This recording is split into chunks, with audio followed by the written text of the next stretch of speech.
Okay, this is part 2 of chapter 4, listening and responding.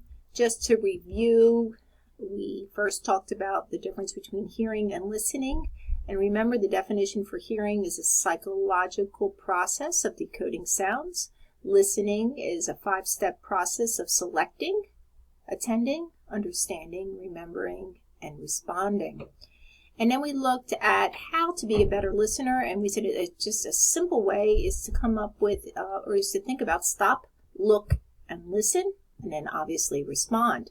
And in the previous video, we talked about stop, put yourself in a good position to listen, be aware of any competing messages coming in, look, in other words, look for those nonverbal cues, think about the implicit message that is being communicated, and remember that's that nonverbal message that goes along with the verbal message.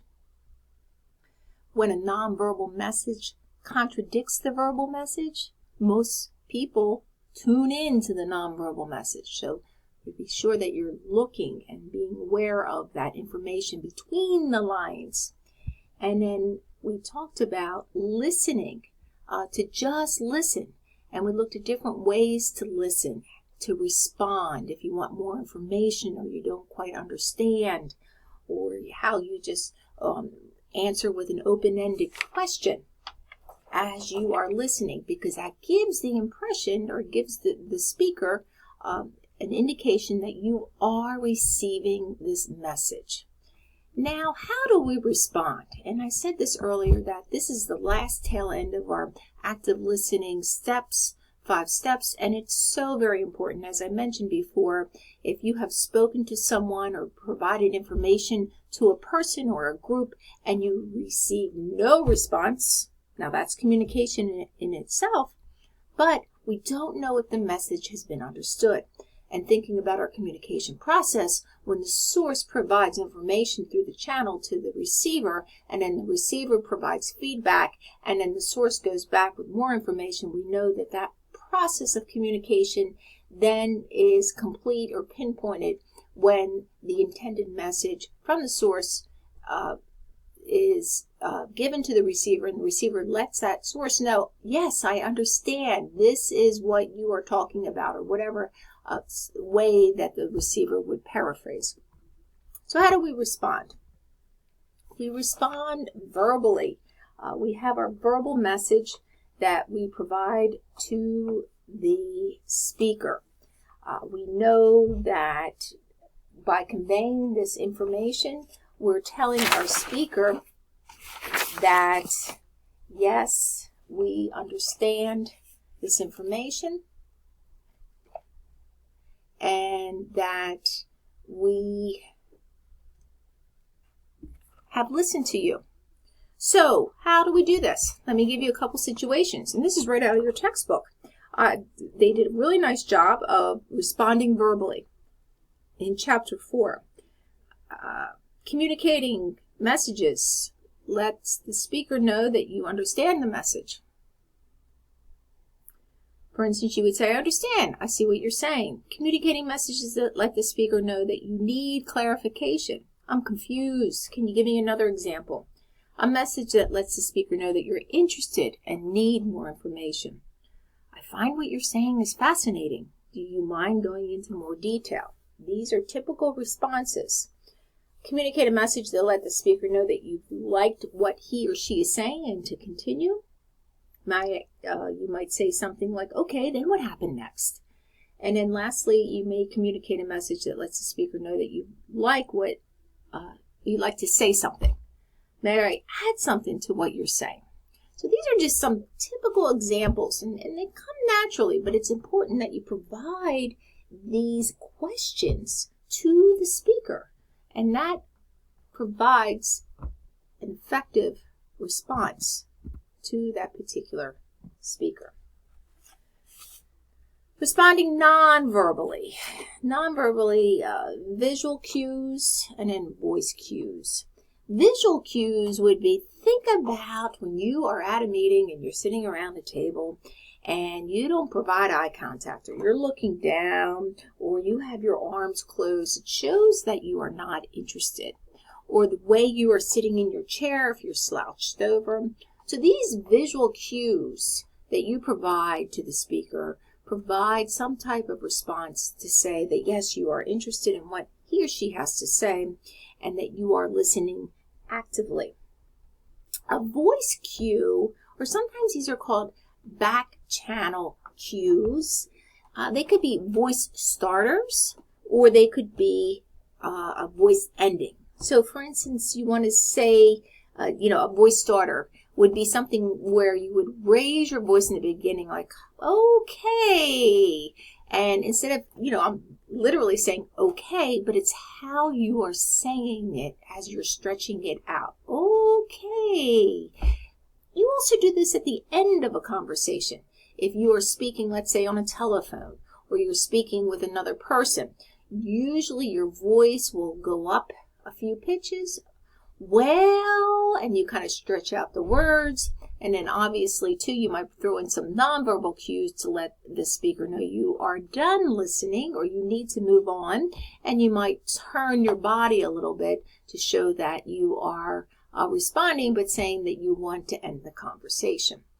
So you think about your response with visual cues and your voice cues. And as a speaker or as a listener, what are these visual cues that you see, and what are these voice cues that you hear? And lastly, and one of the most important elements of being a good communicator, and you will hear this throughout the class, is always to think about, to whom am I speaking to be successful? And what we're saying here is that when you are the source and you are communicating to a receiver, you want to think about this person. Who is this person? What's the best way I can communicate with this person? What's the best channel? Is it face-to-face? Is it electronically? What words or what language can I use? Where should I speak to this person? Because it's all based on you're thinking about this other person. You're putting yourself in this other person's shoes, and you're communicating to him or her the most effective way by thinking about, okay, this is how he or she can receive this message based on who they are and based on my experience of speaking with this person in the past. So we know that empathy is the common saying, walk a mile in my moccasins. It's the process of when you were of feeling what another person is feeling. Some people, again, are very empathetic. They could just feel that what the other person is feeling or going through immediately. Other people have to work at it. So how does empathy work as a communication tool? Well, if you are putting yourself in the other person's shoes, and you are a good leader, and you are a good person, workplace, a colleague at the workplace, when you listen to this other person and you're speaking with this other person, you will be empathetic. You will, in a sense, take it from that person's perspective and build your conversation on that particular element.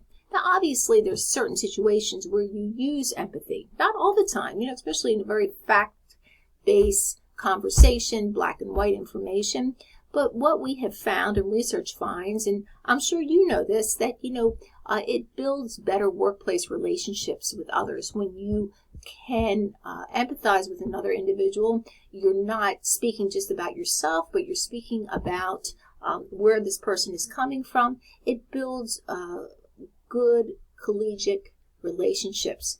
It could repair workplace relationships. Again, if you take it from that other person's perspective and you let that person know, you see that how the communication can grow and how that relationship can grow.